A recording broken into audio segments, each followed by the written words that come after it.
Terrible death toll, its government-fueled origins, and the suffering, the amazing and horrible suffering it has caused.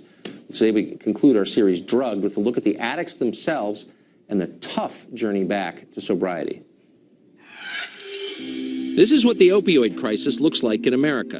A driver and a passenger slumped over in a Ford Explorer. In the back seat, the driver's 4-year-old grandson waiting for someone to show up and help. The adults in the car had overdosed on heroin. That grotesque scene played out last September in East Liverpool, Ohio, but it could have been anywhere in this country. About 2.5 million Americans are now addicted to opioids, and that number is rising so fast that public health officials can barely keep up. Between 1999 and 2015, the number of deadly overdoses nationally rose from a little over 8,000 to 33,000 a year. That's a higher death rate than any war we've fought since World War II. In nearly all of those cases, prescription drugs were the root cause. Fully 80% of heroin addicts say they first got hooked on drugs prescribed by a doctor. At first, opioid-based drugs do their job. They kill pain. And for that reason, they're a blessing to cancer patients, the terminally ill, and people recovering from serious surgery. Wow, that was tragic. But fact is, every day more than 115 people in the United States die after overdosing on opioids.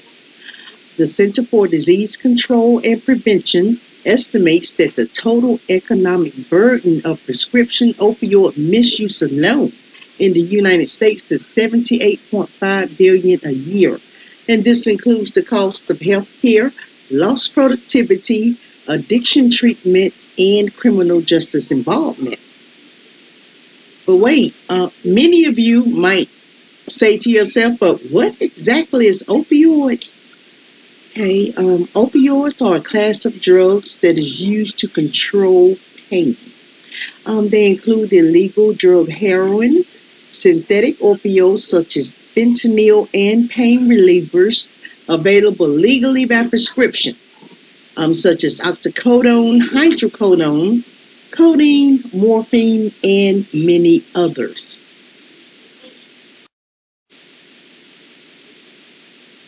The effects of opioids on your body can be devastating because opioids are potent and they're dangerous. And they can have a detrimental, permanent effect on your health. For example, you can contract liver disease. Your respiratory system can become at risk, as well as your digestive system, nervous system, and immune system.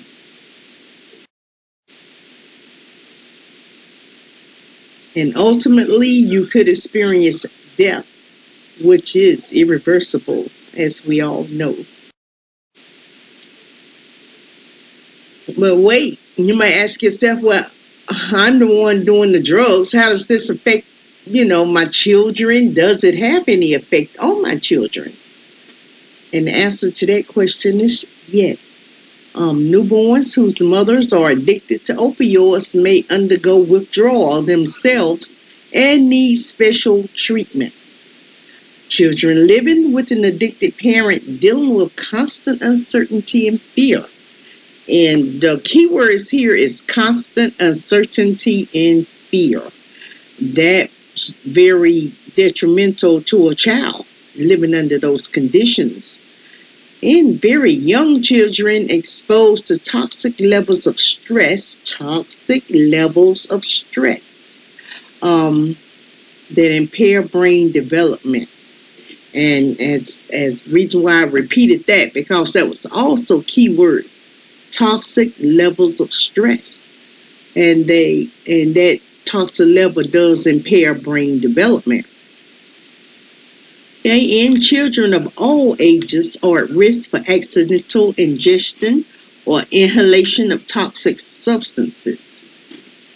And there's also a cumulative impact as these kids become adults and are themselves at risk from the same influences that drove their parents to drugs, overdoses, and sadly, early deaths. Another question a lot of people ask is, how long does these opioids stay in my system? And the answer to that is it depends on the type of test that's being performed. For example, urine tests can detect codeine for up to 48 hours, and morphine can be detected for 48 to 72 hours. Hydrocodone can be detected for up to 3 whole days. And if you're taking a blood test, they can detect morphine for up to 6 to 8 hours. That's in your blood. Codeine can be detected for 12 hours. Hydrocodone can be detected for up to 24 hours. And the hair test can detect opiates within 7 to 10 days after use and for up to 90 days. 90 days, people, that's 3 months.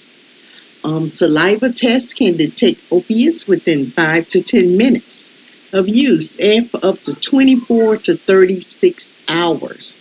And so that's all of these tests can detect these opiates in your system for an extended amount of time.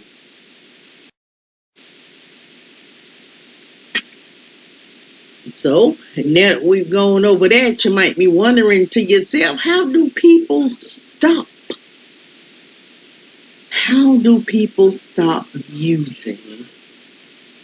Well, answer to that question is recovery begins when you start to think your life might be better without opioids. So if you have any kind of thought that your life might be better without opioids, then it might be time to really consider quitting the drug. Well, remember, take into consideration, it is normal to want to stop using one day and then feel unsure or unable to do so the next. Quitting is tough. Well, quitting any substance is tough. And change does not happen overnight. Most people need support to become ready, willing, and able to quit. And some more questions we may ask ourselves when we are thinking about quitting this substance would be, well, how did this happen to me in the first place? You know, I just went to the dentist, had a root canal. Now I need opiates every day. How did this happen? That's a big question that people ask themselves when they're embarking on starting to quit the substances. And they also ask themselves, what is the effect of addiction on the family? And that does include children, husband, wife, mother, father, any family member that's close to you. And you ask yourself, how do you help your own addiction? Like, what can I do to alleviate my need for these opiates every day? So you'll ask yourself questions like that. And you also ask yourself, how can you help a family member that's addicted to opioids? Maybe you're not the ones that are addicted, but a family member is. And that's the question that you ask, how can you help your addicted loved one? And a big question a lot of people ask, can you manage chronic pain without medication?